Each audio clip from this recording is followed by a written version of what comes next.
สาวหนุ่มเมืองซีปูนจัดงานแข่งขันแบบแผนของเยาวชนทั่วเมืองซีปูนครั้งที่2โดยปฏิบัติตามแบบแผนของเยาวชนทั่วเมืองซีปูนตามขอแข่งขัน 3D 4 ฮู้ดังนั้นในตอนเช้าวันที่23พฤษภาคม2017นี้อยู่สโมสรหอการเมืองซีปูนแขวงสวรรณเขตได้จัดงานแข่งขันแบบแผนของเยาวชนธันวาทั่วเมืองครั้งที่2ขึ้นอย่างเป็นทางการโดยเป็นเกียรติเขาหวนทานนางเพชรสมรพีรวรรณกรรมการพรรคเมืองเลขาคณะบริหารงานสาวหนุ่มเมืองทานคำเพชรไสยเทพกรรมการพรรคเมืองหัวหน้าของการศึกษาธิการกีฬาเมืองมีบรรดาคณะกรรมการตรวจสอบการแข่งขันน้องน้อยเยาวชนครูอาจารย์สีโรงเรียนเขาห่วมจำนวนหลายการแข่งขันมี4โรงเรียนเขาห่วมมีโรงเรียนปฐมอุดมสุขโพนม่วงโซนเผาและทาโคงผลของการแข่งขันปรากฏว่า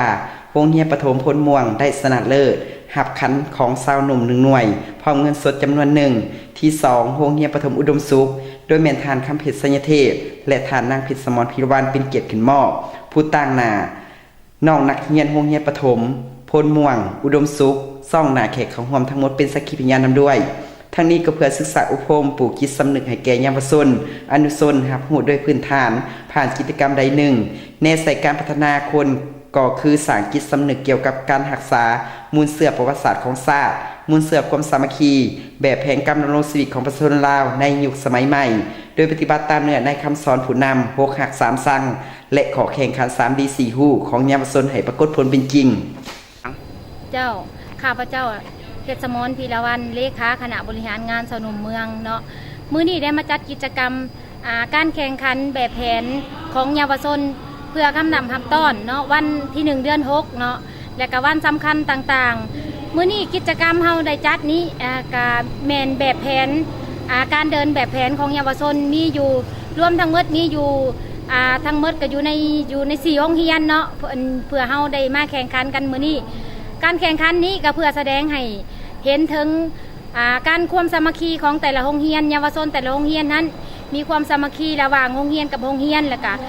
ปลูกจิตสำนึกให้แก่ชาวหนุ่มเยาวชนเพื่อให้ได้รับรู้ถึงกิจกรรมหน้าที่ของตนเองว่าเป็นสมาชิกเยาวชนเฮาได้เฮ็ดหน้าที่ยังแน่แต่ในมื้อนี้ก็เป็นโอกาสดีอันหนึ่งเนาะเฮาเพื่อได้สร้างกิจกรรมนี้ขึ้นมาแล้วก็เฮาก็จะได้สร้างกิจกรรมนี้ขึ้นมาก็ได้มีของขวัญรางวัลเนาะเพื่อให้สั่งให้เยาวชนได้มีความกระตือรือร้นอยู่ในงานครั้งนี้ก็ซึ่งมีอยู่ในมีขันมีเป็นจำนวนเงินเนาะเป็นวัตถุการเรียนของเยาวชนนั้นฉะนั้นข้าพเจ้าผู้รับผิดชอบคณะบริหารงานสาวหนุ่มเมืองทางพร้อมเป็นผู้จัดงานในครั้งนี้จึงพร้อมเพียงกันจัดงานจึงสร้างบรรยากาศนี้ขึ้นอย่างม่วนซื่นเนาะ